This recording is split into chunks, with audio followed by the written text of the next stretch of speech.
Okay. Just watch like magic. I don't know. I'm normal guy actually. Just. Waalaikumsalam. Salam aja bang. Api aku merem tuh bang. My name is Sarah Mia. I live in New York City. I used to live in Los Angeles, and I am on vacation, I guess you could say, in Bali.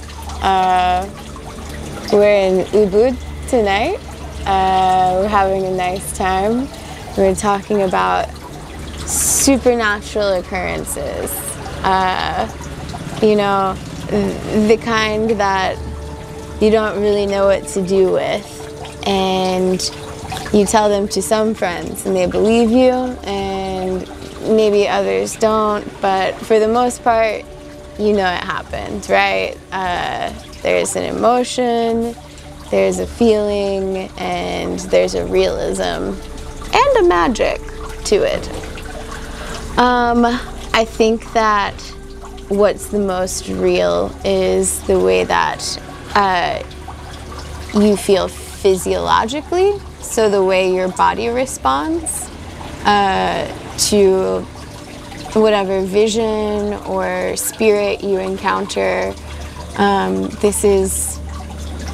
It's something that's personal and sometimes unique, but it seems that we all have similar stories that link it together and make it something that we can all share and know that it's not that different. So I'm going to share a couple stories from Los Angeles of basically having dreams. Once I was living in a theater in Los Angeles. It was one that was first a church, then it was a nightclub, and then it burnt down. And this theater was built in the 1920s, so it has some history. It's had different life cycles and different points of mystery to it. But let's just say I had some encounters there. One afternoon I was sleeping on the couch, and the whole theater itself was rebuilt except for the attic area, so like the roof and whatnot, and the roof was really spooky. You would get this feeling when you'd climb up to the roof, and then you'd walk through the gables, walk through the top of the roof, and you would just get this weird feeling. And you know, one day I'm sleeping and I roll over on my arm, and I have this sort of sleep paralysis, which I find often triggers some dreams or some weird presences, the ability to see them physically, and to have a very lucid experience. So what I had is called a lucid dream, where you awake from your dream state and you're actually still dreaming, but in reality, you're actually still dreaming, but in reality, you are still in a dream.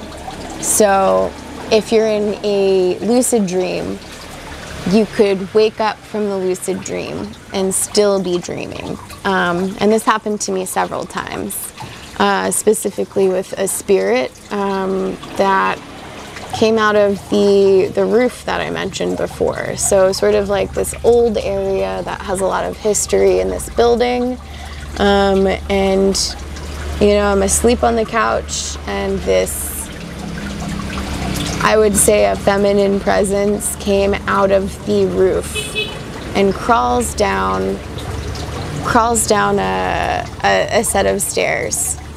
She's going down the stairs, and then she walks over and she sits on my chest and she starts choking me. And it's such a horror. She looked, you know, she had like blackness coming from her eyes. She had it coming down her apron. She had a dress on. It's really common vision that I feel like comes back every now and again. And she sat on my chest and choked me until I couldn't breathe. So I wake up and I'm looking around and I'm like, what happened? I'm so sweaty. Everything is just a nightmare. And I think, okay, I'm awake now. I'm awake. This is fine. Just go back to sleep. Well, I go back to sleep only to realize that I'm still dreaming. And as I try and drift off to sleep in the couch, there is another presence that comes out. It's the same presence, but this time I can't see it. There's no physical embodiment of the same spirit, but I know that it's, let's call it her. And she comes to me and she again tries to choke me, but I can't see her. There's nothing that I can do except to let her choke me. So I try all my best to keep the spirit away from me. And again, I wake up really sweaty. My face is dripping with sweat. My whole body is cramped up. It's the physiological response to fear. So it's one of these things that, you know, we have these body responses when you're put in a certain situation, like fight or flight. And my body was clearly thinking, you know, this is a presence that I don't understand, but I see it and it's real and it's there. So I need to get away from it, or I need to understand it. And you don't really try and understand something that's choking you. So there was that. So one more time I wake up and again, I'm in a dream, still in a dream. And this time I run and I'm trying to yell for help. And I'm trying to move my leg as fast as I can, and I can't seem to escape it. So I lock myself in a closet and I'm just screaming for help. I'm screaming for help from this unknown presence. I'm not sure how to escape it, but it's there in my mind. And eventually, after all of this stress, I wake up and I'm still on the couch. And I'm thinking, oh goodness, I'm still dreaming. And no, I wasn't this time. I woke up and that was it. And this was a really terrifying moment for me, because at that moment I knew that there was an unknown presence in this house that was trying to cause harm to me, and wasn't trying to understand me. So I took that to be a message that I needed to move, and I did so. Another thing happened in this house. This is a different story, but it was an auditory hallucination, and it was essentially, well, it was visual and auditory, but I was asleep and my eyes opened. It's kind of a rare thing. It doesn't really happen too often, but that's the only time it ever happened to me. And there was a small light on in my room, and there's a presence. There's a presence in the room. This presence was dark. It was like a dark or black color with red eyes. And it kept saying to me,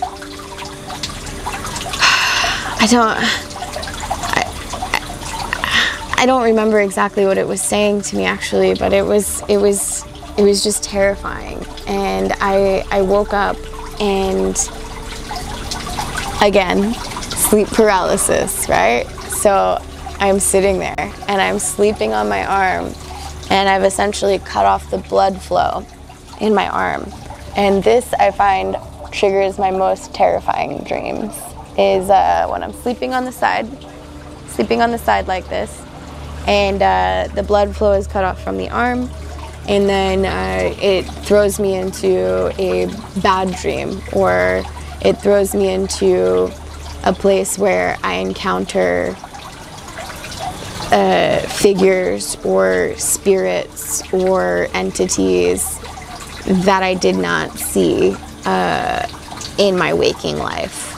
So the things that you see when you're awake are not so much the things that you see when you are in between the two worlds, when you are sleeping and when you're dreaming, and also when you're awake. So, you know, dreaming a little bit, it's almost like being in between.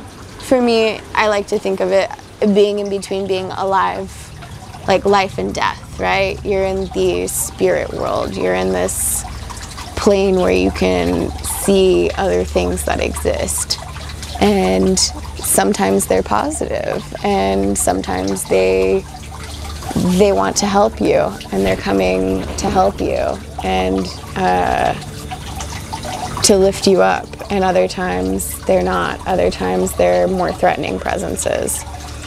But anyway, this auditory hallucination was just terrifying, and I couldn't move the whole time it was happening. So what felt like half an hour was probably, you know, 30 seconds, probably a lot less. And I still think about that all the time. I think about this thing that came to me in the night, and you know, was so memorable and made me respond with such fear of the unknown,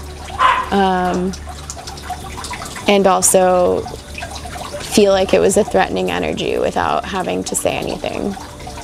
So Los Angeles for me feels like a haunted city. I have worked in a couple haunted places in New York. New York, I have far less encounters, and I think because it is a big city, there's not so many, there's not an opportunity to stop and have the mental space to process what's going on around you, or the spirits are more so being drowned out by the general noise of the city. So you don't notice subtleties, you don't notice the small things, you don't pick up on them, and they don't pick up on you because it's such a divided plane. There is less time to think about what is going on in the spirit world than there is to think about how to get to work. So in some ways, I think that the spirit world is a bit muted in New York City. So I'm just speaking about some places that I've lived and I've seen this in, and you know, I didn't see a ton of this in, you know, more new architecture, more recent construction, things that are, you know, made without a history, or maybe made haphazardly. It seems like these spirits stick around things that last, and things that, you know, keep them tied there. So when they're destroyed, there might be something that causes the spirit to move on, or the lost soul to move on to another physical location. And I think that there, you know, even in rural areas, there's a lot there because of, you know, the civilizations that were. Actually, I work on this festival in Arizona, which is a desert town in southwest United States, and well, Arizona is a state. It's in a southwestern desert town, and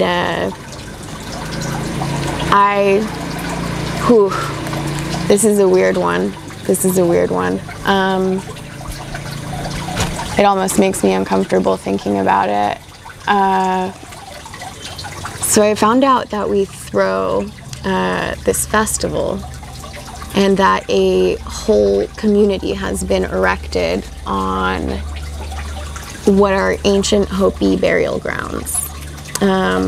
Hopi is a type of Native American, an Indian that used to live in the North American area, and they had a lot of mysticism in their language, in their philosophies. The way that they communicate with each other has a lot to do with the spirit world, and it's nuanced, and also I think it works within the realm of like cursing, and it's the people that would build on top of an ancient burial ground would surely have an encounter with displaced souls or spirits. And basically what happened was I went into a house that had been built directly on top of this burial ground this is before I knew it was a burial ground, so without any prior knowledge of this, I walk in and there is a black bird, a raven, with its wings spread in the middle of the house, dead.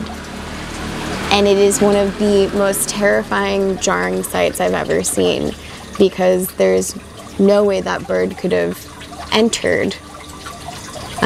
It would have had to have flown into the house on a very specific occasion. It was clearly dead of natural occurrences. It wasn't as if somebody killed it, but this bird was lying dead in a symmetrical fashion and out in a way that it made the whole room feel, the temperature had dropped when we walked in there. It was this really spooky feeling of like, we shouldn't be here. There's no way that this place is okay to be in. This is occupied by something else. And so we had this really spooky feeling. We had to get out. I walked away, and then I later found out it was a burial ground, and that was where this ranch house had been erected.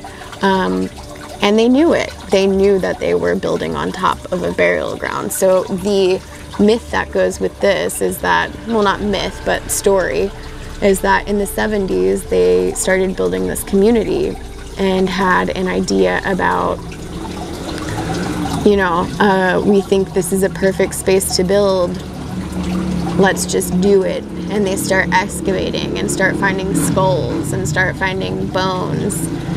They take them to the museum and they find out that, hey, these are ancient Hopi bones. This is something that's very sacred. It was, it's considered and well known that you do not disturb bones like this.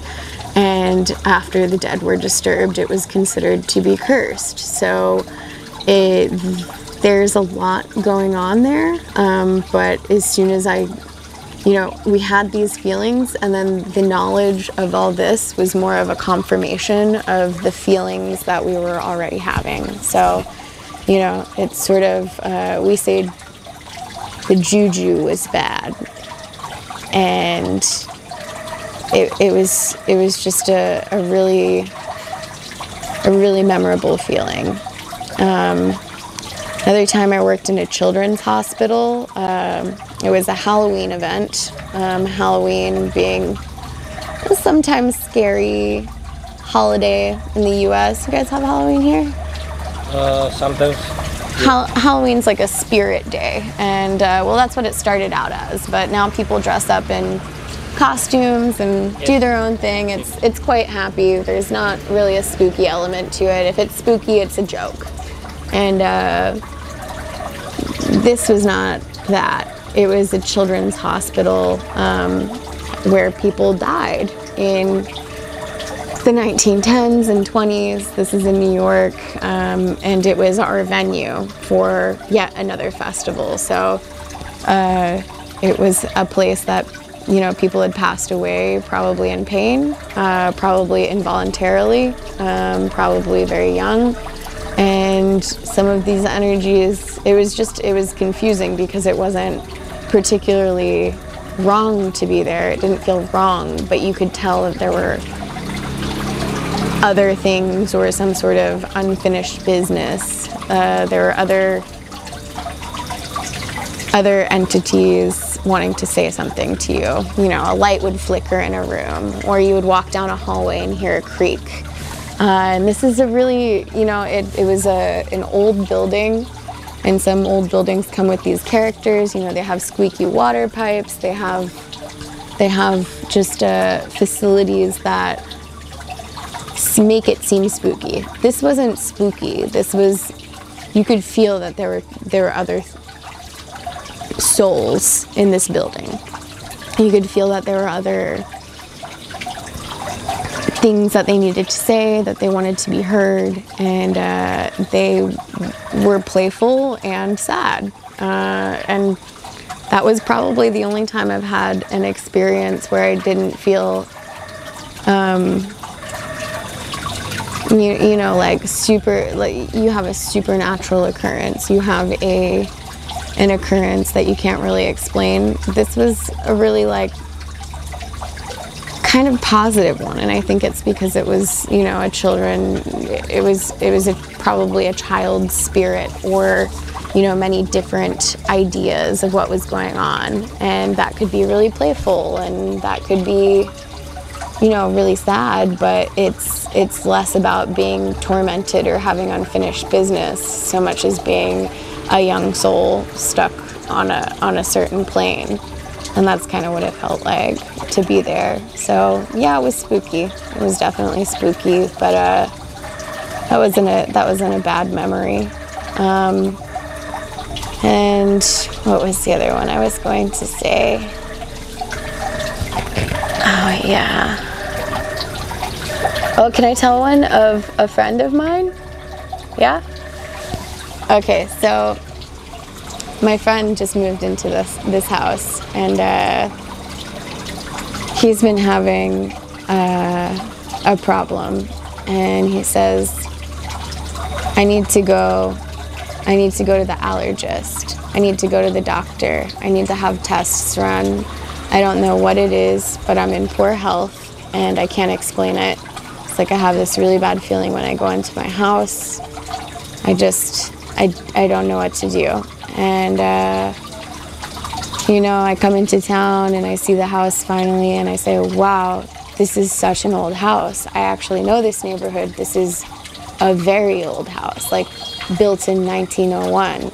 So for, you know, by suburban standards, that's very early. That's like when a lot of things in the US were being built. You know, there weren't like huge cities, there weren't a lot of like established pieces of architecture, so it's some of the oldest buildings. And you know, he's just like, I think that there's something in there, and I think it doesn't want to leave. I think that I'm in poor health maybe because of it, because everything was going fine until I moved in there. And he went to see a healer. He went to see a medium. He went to see all kinds of people that told him that he needed to dispose of this spirit or move it. So essentially he was given some ideas of how to reconcile or let the spirit know that it was known, and to move it elsewhere so that it would no longer be in the house. And he did just that, and he moved the spirit essentially by rolling it around in a coconut with a couple other mystic procedures that I don't know if I can go into detail with, but it does involve, you know, a bit of rearranging your house, a bit of, you know, changing your lifestyle to let these souls know that this is not the place for them. And he removed the spirit. He removed the spirit from his house and threw the coconut over a bridge. The coconut splits, and you walk away. You walk away from the bridge without looking back at the coconut. So it's supposed to transport. This is more of in the lines of, you know, like Latin American mysticism. In Southern California, we have a lot of people that practice a type of, they call them mediums. A medium being someone that is between the spirit world, can communicate between the spirit world and also people that cannot. So it's one of these things that is a little bit, it's difficult to explain between cultures, but this coconut embodies the spirit and moves it away. So he was able to successfully do that, and I think that's you know, evidence enough that maybe there's people walking amongst us, there's souls walking amongst us that are unseen until they make themselves known to you, or until you are able to feel them in a physiological way, which is kind of what I was saying with the dream earlier. So I guess going back to, let's see, hold on, can we pause? Okay, what was the other stories? I will editing just cup, just. Okay. Just think first. Just get. You want to drink water? No, thank you.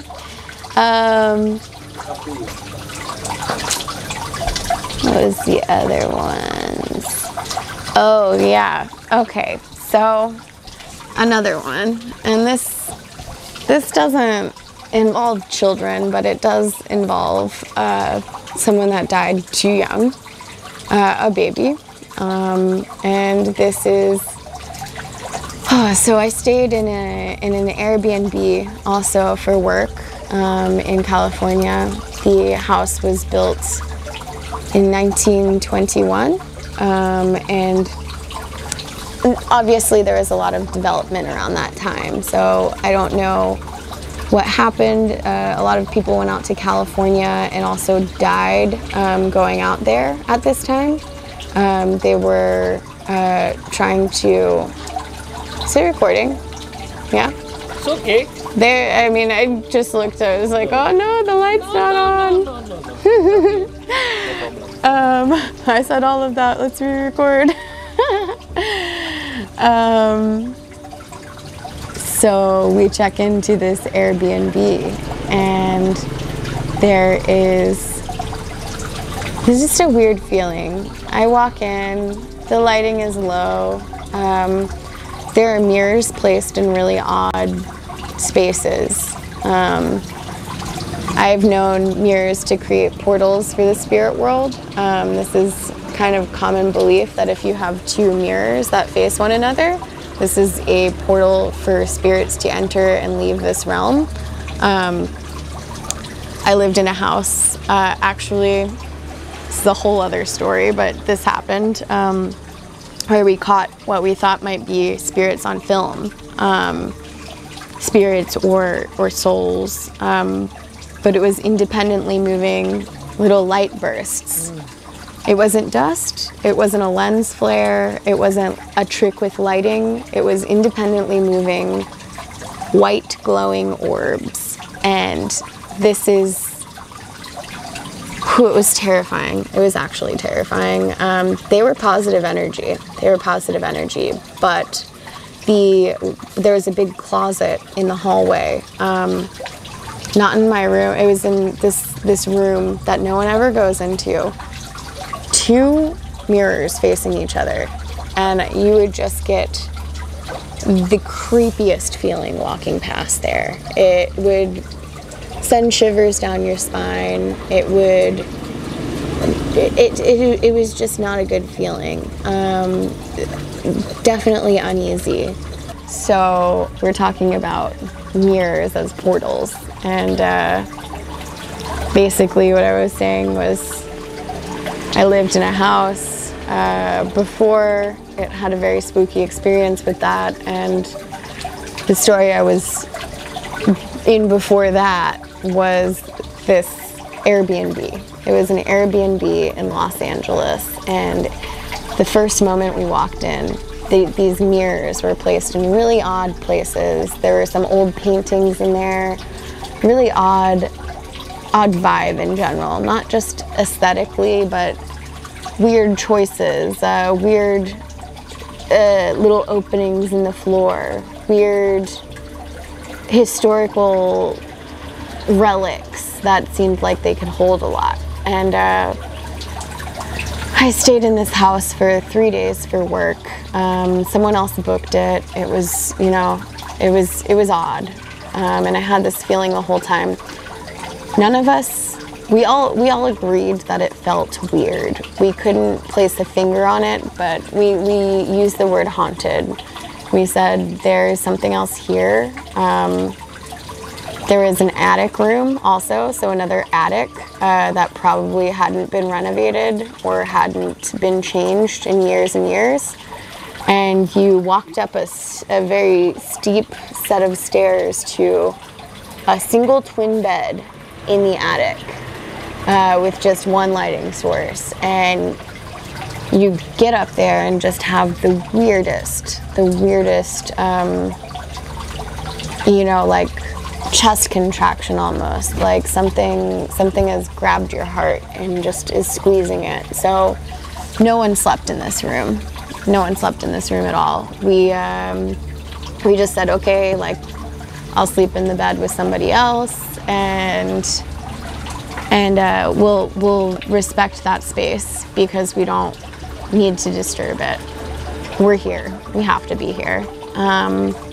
So we do that, and you know, working all weekend, it's kind of busy, so everyone comes home and generally just crashes. We all have weird feelings about the house the whole time. Nobody looks, there's several portraits on the walls and everyone refuses to look them in the eyes. There's just something really spooky about everything there. And on the last day, we're checking out, right? We're checking out at noon. Full sun, there's sun everywhere. There's no darkness, there's no creepy shadows, but you know, we still feel this. And we see a fireplace. So, you know, a place where you burn wood, and where you're burning wood in your house when it's cold. And there's a tombstone in it.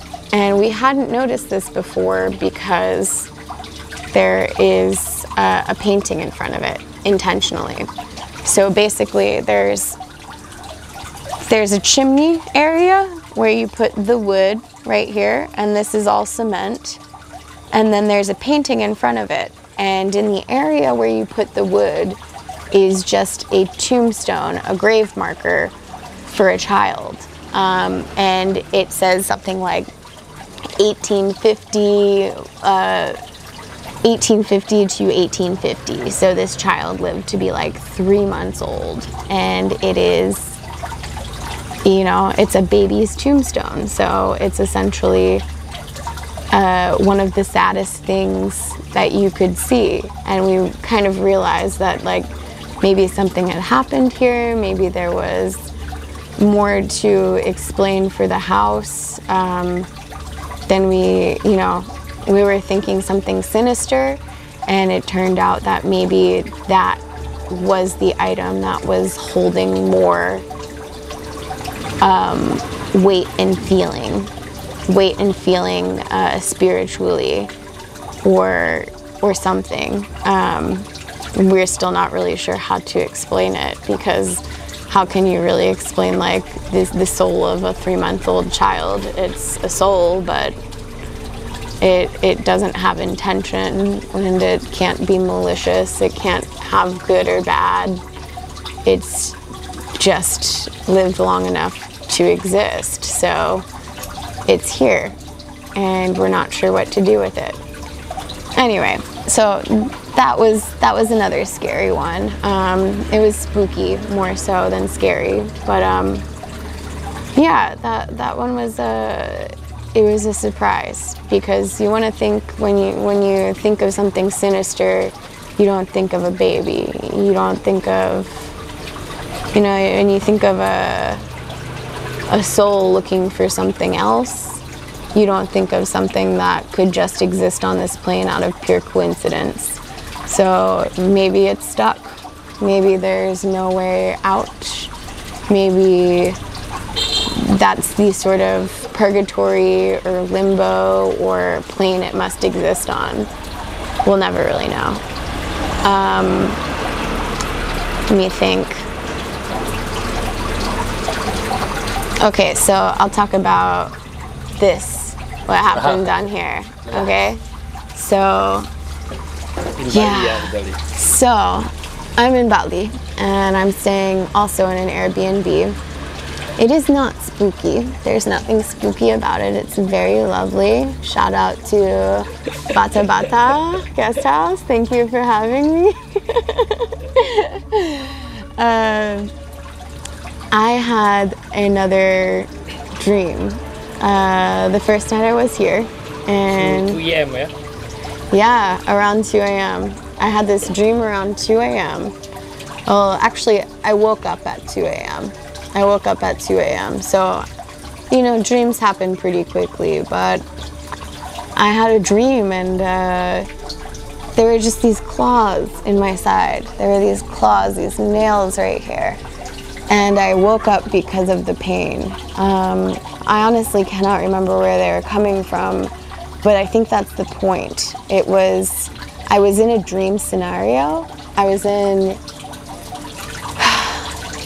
I don't remember where I was, but this mysterious thing latched onto me and put its claws in me.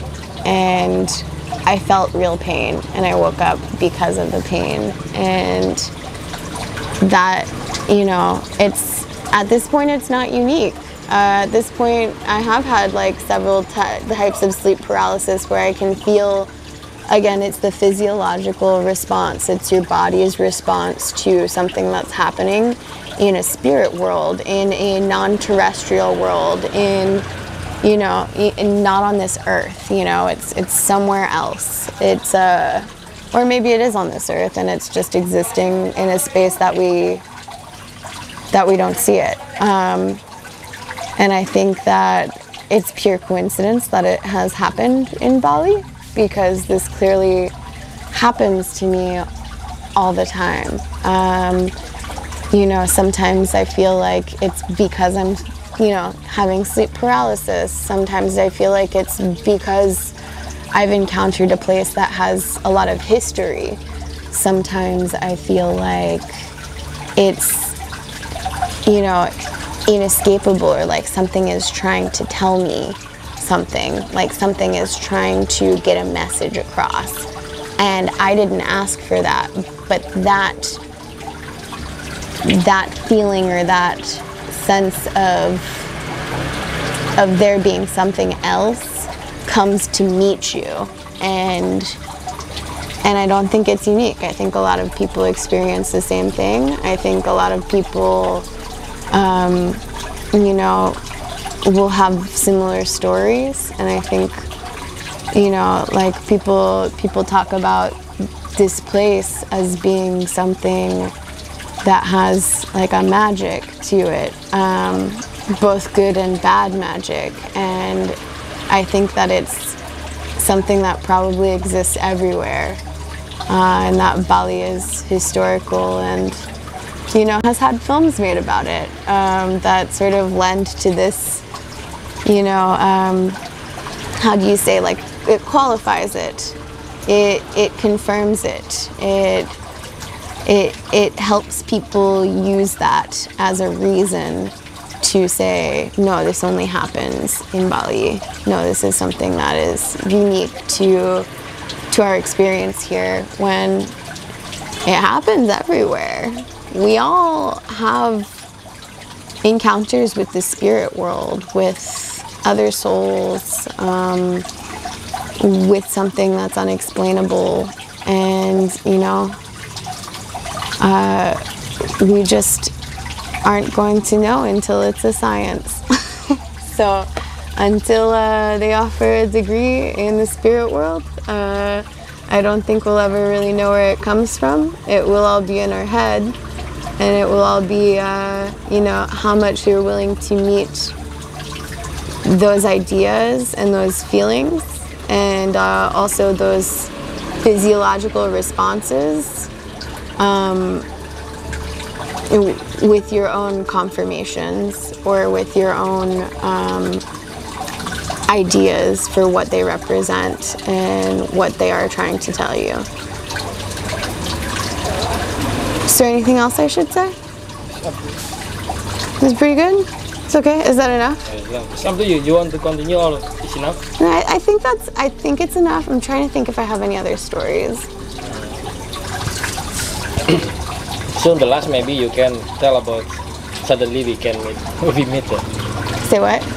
We meet each other maybe just after you got the dream, and then you text me and then we discuss and everything's okay. So just. Oh right, okay. So after I had this dream,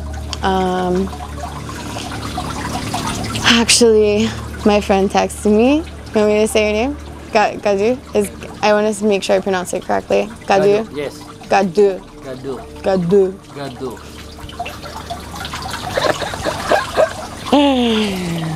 So Gadu texted me, actually in pure coincidence, after I had this dream in Bali with the claws in my side. And he said, let me know if anything supernatural happens. Is that what you said? Should I look it up? Yeah, it is what you said. Let me know if anything supernatural happens, he said. And I said, wow, what a coincidence. I've just had another one of these dreams where I do experience a pain that I can't explain, a pain that came from something that's not there, something that I can't feel, and it's not something that's caused by something in my body. It was caused by something that I saw and doesn't actually exist in front of me. It happened in my head, and to me that's real enough, because I feel like I am, totally aligned with myself. I feel safe in my own head, and when something comes out of my head that, is either threatening or unknown or, how do you say, surprising in a terrifying way, then you need to share it. And that's what I said in the text. I said, yeah, something happened. Let's talk about it, because this happens. This happens to everyone. This happens not all the time, but more than enough that it's not something I'm unfamiliar with at this point. So yeah, it wasn't terrifying, but I did wake up feeling that way for a moment. And what a coincidence, right? That he already knew what I might be experiencing, and has probably had some of those experiences himself.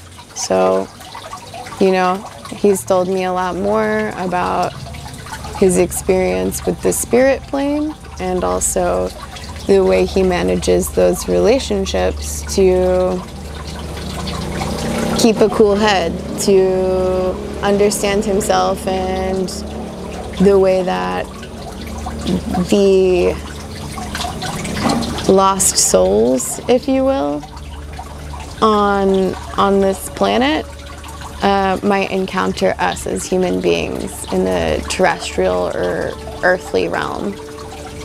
Yeah. Okay, we continue to doing some experience. I will speak bahasa. Oke teman-teman, intinya sih tadi Mia itu unik. Mia itu punya kelebihan tapi dia nggak sadar, dan dia termasuk orang yang logik, dan ternyata itu terjadi. Saya tidak bisa apa-apa. Saya hanya berusaha untuk meyakinkan dia bahwa semuanya itu sih fine-fine aja, dan di Indonesia itu udah umum gitu loh. Saat ini sekarang saya akan berusaha untuk saya nggak tahu ini bekerja atau tidak. Saya berusaha untuk membuat dia masuk ke dirinya, karena kebetulan ya mohon maaf Mia sendiri untuk saat ini tidak beragama, jadi saya hanya berusaha untuk meyakinkan dia masalah keyakinan dan segala macam. Untuk saat ini mungkin saya akan coba untuk membuat dia tenang dan melihat apa yang dia rasakan. Oke. Mia, like I said before, is like, I don't know it's working or not. Okay. Just watch like magic. I don't know. I'm normal guy actually. Just close your eyes. Don't allow me. Okay. Just put like this. Okay. Push like this. Put like this one. You hear the voice of water, right? The sound of water. Okay. We start, and then now is like. Close my eyes. Just close your eyes. Don't hear the motorcycle sound. Don't lagi. Just tell me until you get the full concentration of the sound of water. Just tell me with the code, shaking your hand or something.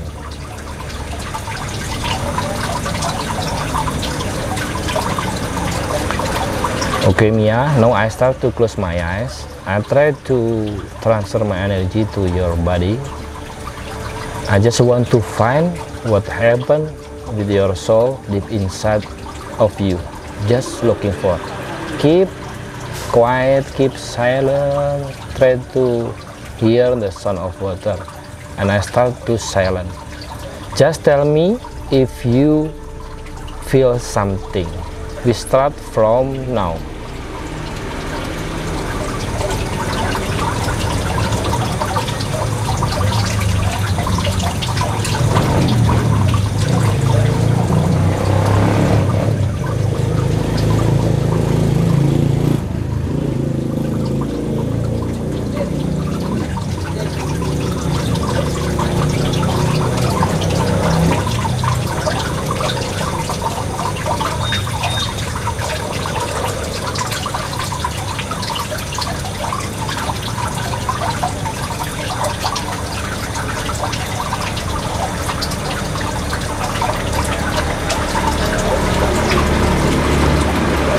I feel at total peace.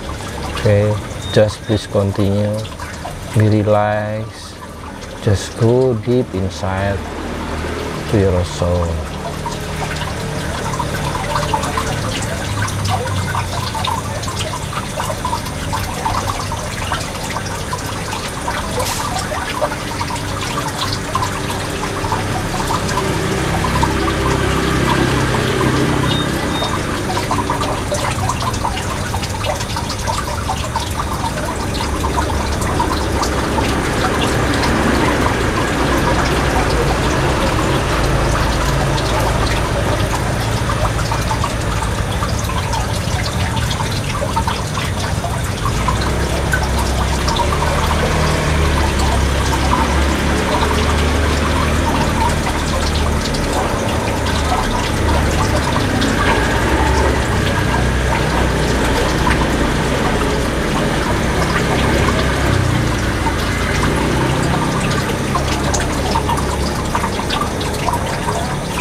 What you feel now, Mia?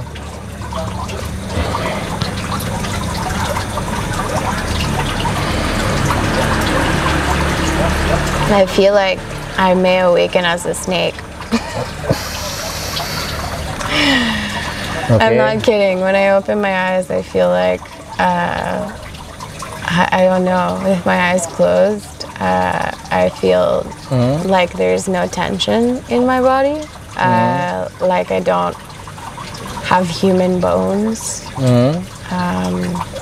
like there is some sort of energy that makes everything easy and able to maneuver, to curl around maybe, but my movements feel easy within my head, and also as if I were to open my eyes, that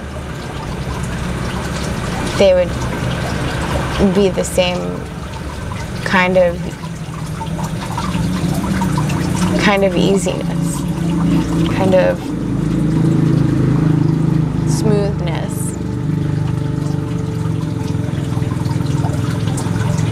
Try to find the peace thing deep inside of you, not the scary thing. The snake is not scary to me. The dragon is not scary to me. Okay, it's good. It's good. It is a peace. Okay. It's an easiness. It's I don't know if you could say outright happiness, but it's something that's not there to deal with. It everything is at ease. Everything is